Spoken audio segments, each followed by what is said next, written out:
Jadi kalau kita mewujudkan sifat jelek, sifat-sifat setan, pasti efeknya jelek, tidak nyaman, tidak enak terhadap planet itu bumi, api, air, udara.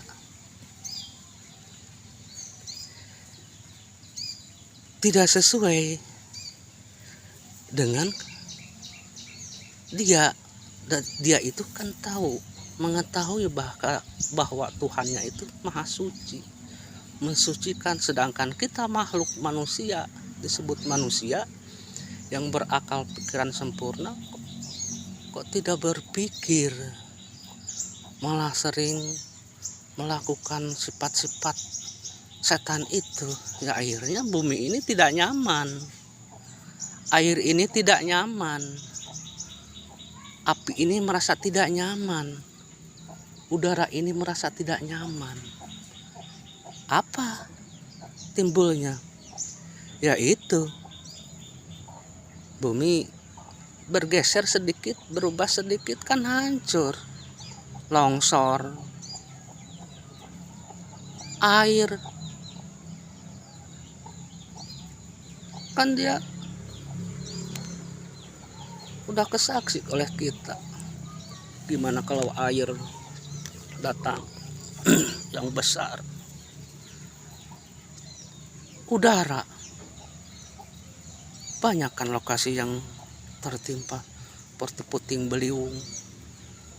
Yang 4 ini mengamuk karena efeknya tidak nyaman dia sama makhluk yang melakukan seperti itu, tidak mensucikan Tuhannya. Ada air besar, bumi bergeser sedikit atau diguncangkan sedikit, 7,5 aja. Gimana rasanya kalau bumi bergeser tidak tetap? Terus air, udara, puting beliung, hancur, menghancurkan. Api, panas, bakar, petir di sana sini, puting beliung, campur semuanya di situ. Itu kan penghancuran dia, karena dia tidak nyaman. Barangkali ini harus dihancurkan, harus dilenyapkan, kata dia, barangkali begitu. Karena dia merasa tidak nyaman, tidak enak, tidak selurus dengan dat sifatnya nu maha suci. Pengakuannya bagus, lisannya bagus, tapi adat istiadatannya tidak, jelek, mewujudkan sifat-sifat setan. Yaitu bumi, air, api, udara itu ya tidak nyaman dia barangkali. Jadi kesimpulannya yang mengganjar atau menyiksa atau memberikan itu bukannya langsung Tuhan itu, karena Tuhan itu maha suci, maha bersih. Ya ini makhluknya yang tidak nyaman terhadap kita. Akhirnya apa? Ya nimbulkan air tsunami, bumi bergeser, terus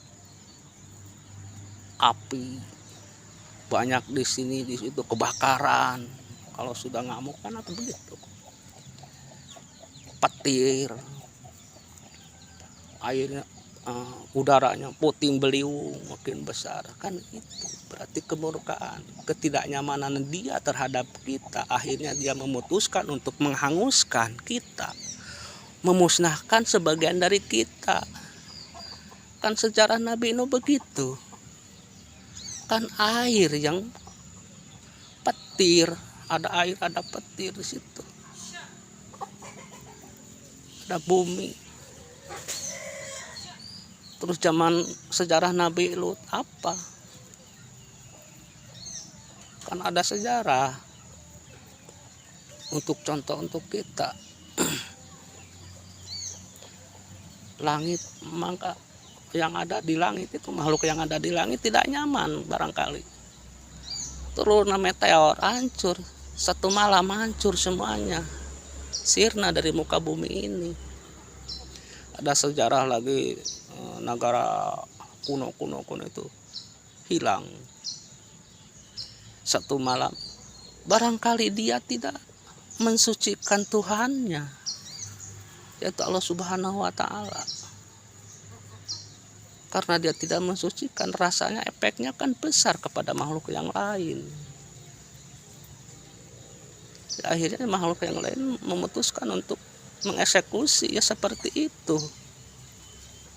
Jadi Tuhan itu tetap suci, bersih, tidak mengambil suatu apapun, kemanfaatan apapun, mengambil faedah ini, menciptakan makhluk ini supaya dia menyembah saya.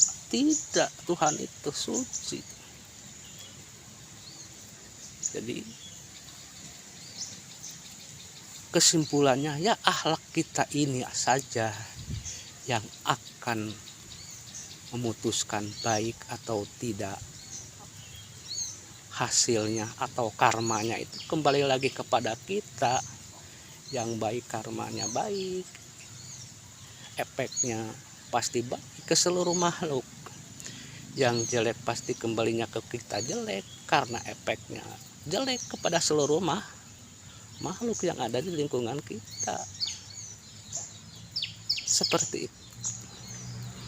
Mudah-mudahan kali ini, pertemuan kali ini ada manfaatnya, dan kita terbuka bagaimana caranya kita sebagai abdinya Allah, abdinya Gusti, yaitu melakukan perbuatan-perbuatan yang suci, yang dilandaskan oleh sifatnya Rahman Rahim, welas asih, saling tinulungan sesama makhluk. Kita harus malu sama bumi, kita harus malu sama air, kita harus malu sama udara, kita harus malu sama api.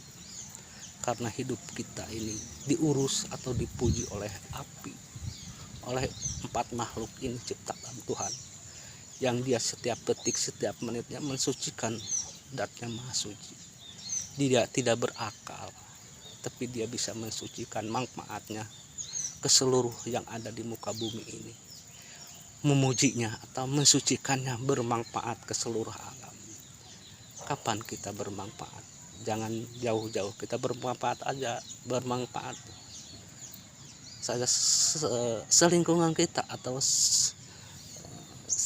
lingkungan rumah tangga kita, biar manfaat, tidak ada benceng-keweng, biar nyaman kehidupan. Gimana caranya? Yaitu wujudkan sifat zatnya maha suci, yaitu benar, Rahman Rahim. Jangan mewujudkan sifat zat sifatnya setan, yaitu sifatnya setan adalah sombong, ujub, ria, takabur, taradaek nulung kanu butuh, taradaek nalang kanu susah. Nah, efeknya seperti itu. Jadi kita di pembahasan ini ada 2 kesimpulan, bahwa bencana ini bukan langsung dari Tuhan, tapi sama makhluk kita yang tidak nyaman keberadaan kita, karena kita selalu melakukan atau mengadatkan sifat-sifat setan kepada adat-adatan kita, mewujudkan sifat-sifat setan, tidak mewujudkan sifat-sifat zat Gusti Maha Suci. Jadi